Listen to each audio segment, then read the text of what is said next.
E aí você... Agora, de acordo... Fui buscar uma pesquisa. Eu nem sei se ela é verídica, ela mas... é verídica. Mas a Confederação Nacional de Comércios... Eu já vi essa pesquisa. De Bens, Serviços e Turismo, ela diz que 78% das famílias brasileiras estão endividadas. Isso, análise de 2023.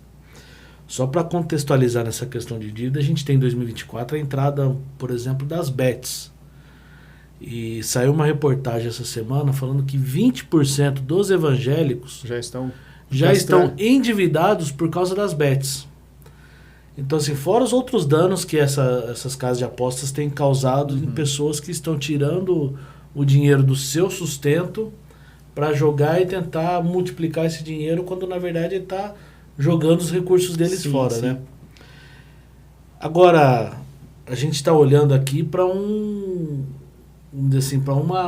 problema do endividamento, que é no caso da casa de apostas. Mas existem várias outras causas. Perda de compra de cartão de crédito, negócios mal feitos, problemas administrativos. Mas assim, de acordo com a sua experiência, quais são as principais causas de termos uma taxa tão alta de famílias endividadas? E quais são os principais erros que as pessoas cometem na administração financeira da família? Bom, acho que um ponto inicial aqui é definir dívida. Né? Então, o que é uma dívida? Dívida é a hora que você precisou de um recurso que você não tinha. Então, você recorreu a alguém que tinha. E aí você pode ser o limite do seu cheque especial, pode ser o seu cartão de crédito, pode ser um empréstimo, pode ser um parente, um agiota, que é o pior caso que tem, né?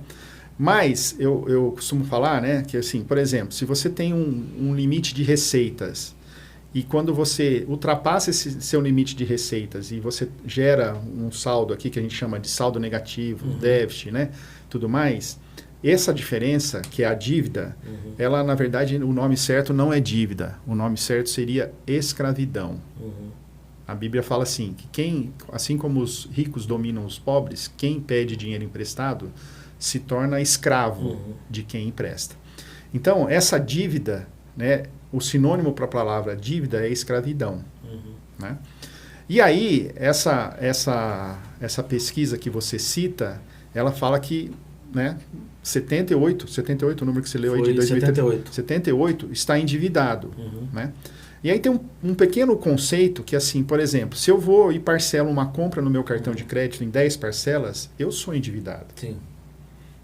Né? Porque, assim, está comprometido o meu dinheiro 10 parcelas para frente, e se eu não tiver o recurso necessário, eu me torno escravo daquilo. Eu estou escravo daquilo, eu tenho que pagar aquelas 10 parcelas. Né? Então tem um conceito aí também que a gente tem que pensar, é que o problema é que quando você deixa isso de pagar e você se torna inadimplente. E aí é o pior dos mundos. Né? Agora, o contrário, quando você tem uma receita maior do que as suas despesas, esse superávit eu chamo de liberdade. Por quê? Porque daí você decide o que você vai fazer. Você pode olhar para o dinheiro e falar assim, eu mando em você, eu faço o que eu quiser. Né?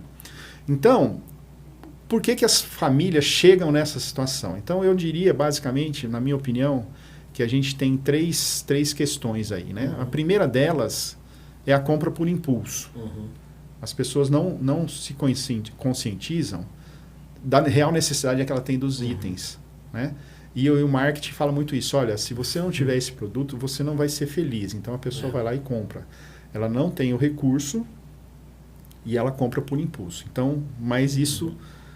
Basta você sair nas ruas, ir nos shoppings, abrir um site e você vai ver que isso está martelando o tempo todo. Né? Então, por exemplo, as bets é um caso desse. Né? Olha, a chance que você tem de ganhar é muito grande. Né? E aí, vou abrindo um parênteses aqui, né? A Bíblia só fala que a única fonte de riqueza, que vai trazer riqueza, que vai trazer os bens que você precisa, é trabalho. Bet não é trabalho. Né? Então esse é o primeiro ponto que eu acho, a compra por impulso. A segunda questão é a comparação com os outros. Né? Então assim, o meu vizinho trocou de carro de novo. Aí o seu carro, né, que está, sei lá, 2, 3 anos de uso, ainda é um carro bom, não te dá problema de manutenção, mas você fala assim, puxa, eu tenho que mostrar para o meu vizinho que eu também tenho condição de comprar um carro desse. Né?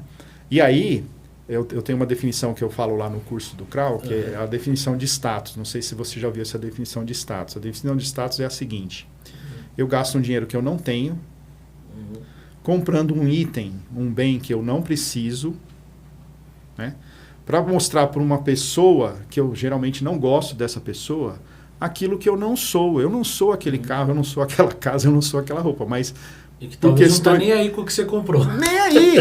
Né? Eu li um livro recentemente, chama Inteligência Financeira, que ele fala assim, a gente acha que as pessoas estão preocupadas com as nossas finanças, não estão nem aí.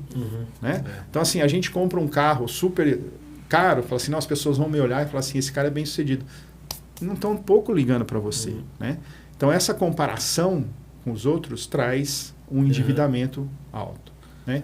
E o último que eu acho, que é onde eu posso atuar como planejamento, é justamente a falta de planejamento, é a falta da noção, né, de quanto que eu ganho, como eu gasto esse dinheiro. As pessoas não fazem isso, né? Então, eu estaria essas 3 questões aí nas famílias, né, brasileiras, para ter essa estatística alarmante. Legal. É importante dizer que há dívidas controladas, né? Aquelas, por exemplo, você tem um carro financiado, você está pagando, você tem um recurso para pagar ali, trabalhando. E você tem as dívidas que você perde o controle delas, né? Sim. Tem então, uma diferença nisso. Né? Mas por que você entrou num financiamento de um carro? Você tem que responder essa pergunta primeiro. Sim. Né? Então, por exemplo, uma dica aqui, né? Vou já vender o meu produto aqui. Se você financiar um carro mais de 2 anos, ou seja, 24 parcelas, você está perdendo muito dinheiro. Tá? Porque o carro, existe uma questão que a gente chama de que é a depreciação do carro. Né? Então, eu auxiliei uma vez uma pessoa que ela fez um financiamento de um carro em 36 vezes. Né? E ela aceitou, ela falou assim, não, a parcela cabe no meu orçamento. Né? Em 36 vezes, né? Mas tinha mais os juros, tal, isso.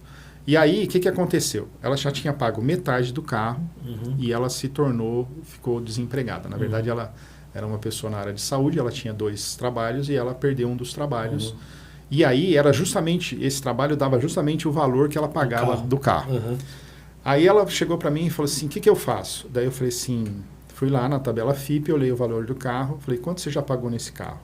Coincidentemente, ela já tinha pago o valor do carro. E faltava pagar, então, a metade do carro. Daí eu falei assim, se você anunciar esse carro, quanto você vai vender ele?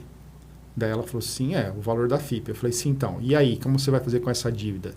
Ela falou assim, eu passo para a pessoa. Eu falei assim, mas a pessoa não vai assumir uma dívida de tanto e pagar o valor do carro. Porque se ela for no mercado, ela compra um carro por esse valor. Puxa, é mesmo. O que eu faço, Eoline? Eu falei assim, vai lá e devolve o carro. Ela olhou para mim e eu falei assim, você não tem condição de pagar esse carro mais. Né? Então, se você financia um carro mais que 24 parcelas, você vai pagar 2 carros e meio. Né? E aí, é uma decisão que você, quando você tem alguém que tem a sabedoria, que tem a visão da coisa, pode ajudar você a fazer a melhor escolha da dívida. Né? Mas é uma coisa interessante. Eu costumo falar o seguinte... O que é uma dívida? Dívida foi alguma coisa que você assumiu lá no passado para você ter uma qualidade de vida hoje. Você precisou daquilo. Então, você se endividou. Né? Agora, tem coisas lá no passado que se você pensasse melhor, você não decidiria daquele jeito. E aí o planejador te ajuda. Então, entendeu? Além de ajudar a não fazer dívida, te ajuda a não perder dinheiro com a dívida. Com a dívida. Exatamente. Então, por exemplo, às vezes me perguntam, falam assim... Puxa, mas eu fiz um financiamento, um cheque especial que eu estou pagando tanto. Né? O que eu faço? Algumas soluções faça uma dívida menor. De repente você consegue numa outra instituição financeira um juro menor, quita aquela dívida e paga uma dívida menor. Você tem que sempre estar se planejando nesse sentido. Né? No caso da moça, talvez ela poderia ter comprado um carro menor, mais barato. Então, na verdade... Tanto troca de carro, compras, né? O ideal é você se capitalizar antes para chegar, né, e conseguir adquirir aquele bem à vista ou aquele item, né?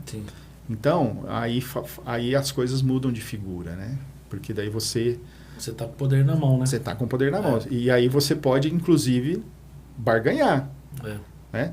Qual que é a diferença de você comprar um item à vista, que você tem o dinheiro para comprar, e você parcelar? Você pode pedir um desconto. Olha, se eu te pagar tanto, você me vende esse carro, você me vende essa casa, você tem grande chance. Você tem o dinheiro na mão, você consegue, né, ter esse desconto que vai fazer a diferença no seu dia a dia. Legal. Isso a gente está falando de uma cultura do brasileiro, né? Sim. Mas não é diferente em outros. Se você pegar os números da cultura americana, você tem o endividamento lá foi muito grande também, né? A gente teve uma bolha poucos anos atrás do mercado imobiliário, né? 2008. As pessoas se endividaram para trocar de casa porque o crédito estava fácil e no final as casas não valiam aquilo que eles... Né?